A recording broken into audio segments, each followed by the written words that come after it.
Budgeting doesn't need to be stressful or confusing. These simple budgeting tips show you how you can start saving today. Although it may seem daunting, working out how to budget your money doesn't need to be hard. With these practical budgeting tips, saving up for your short and long-term goals can almost seem effortless. And these tips aren't just for those with a ton of disposable income. If you're wondering how to budget money on low income, we've got you covered with smart methods such as the 50/30/20 budget rule. Watch to learn about 5 of our favorite tried and true budgeting tips. 1. Don't ask how to budget money, ask why you want to budget. It may sound simple, but the first step to creating a budget is to determine exactly why you want to start saving money. The key to success in any endeavor is to create specific, yet challenging objectives. Understanding what motivates you to save can go a long way toward creating clear, achievable savings targets.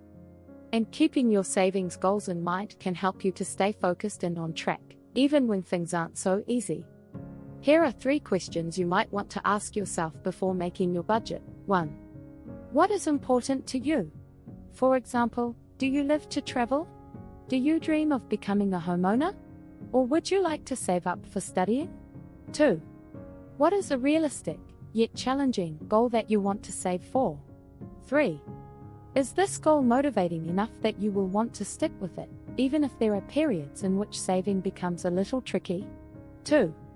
Distinguish between short-term savings goals and long-term saving goals. Once you've asked yourself why you want to start saving, the next step in building a budget is to divide your savings goals into short and long-term plans. What is a short-term savings goal? These relatively modest targets may include the following. 1. A nice piece of furniture. 2. A weekend vacation. 3. A down payment on a car. 4. An emergency fund. Long-term savings goals might look like 1. A deposit for a flat or a house. 2. Paying off any long-standing debt. 3. Starting up your own business. 4. A trip around the world. 5. Saving for retirement. Having a combination of both short and long-term saving goals can make the larger goals seem less intimidating. As you gradually achieve your short-term goals, you may realize how possible it is to save money and be in control of your finances. And this can make your long-term goals feel increasingly attainable. How to budget money realistically. Before starting your budget, consider whether your short and long-term savings goals are realistic. There's nothing more demotivating than setting an idealized, yet totally unattainable goal and watching it become increasingly impossible to achieve. A fantastic personal budgeting tip is to follow psychologist Edwin Locke's SMART goal setting method.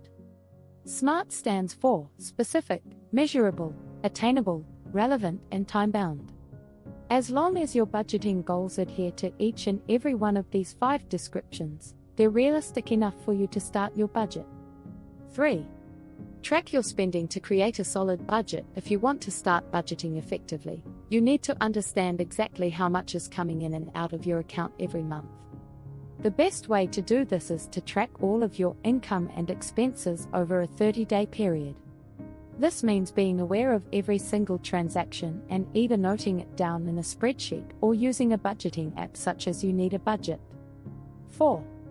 Separate fixed expenses from variable expenses. Once you've got a good overview of where all your money is coming and going each month, the next step is to separate your expenditures into fixed and variable costs.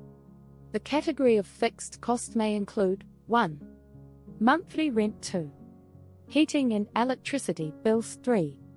Insurance costs, i.e. car, personal liability or property. 4.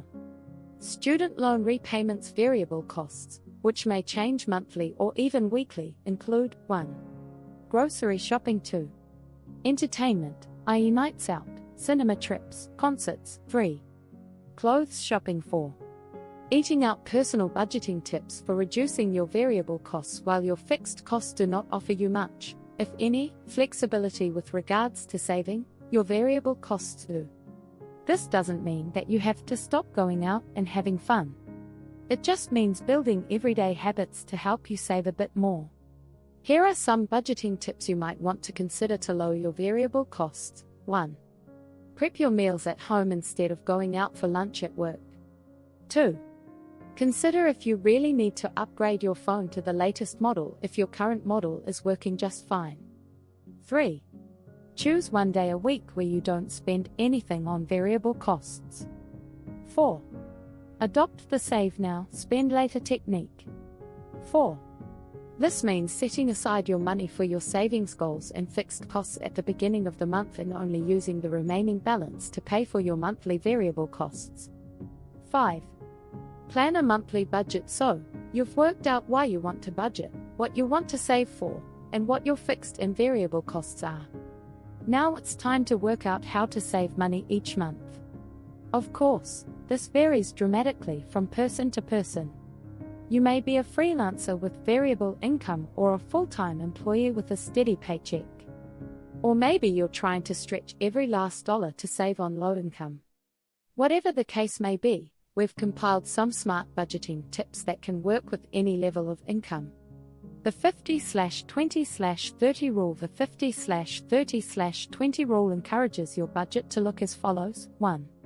50% of your income goes towards your needs, i.e. your fixed costs such as rent and bills. 2.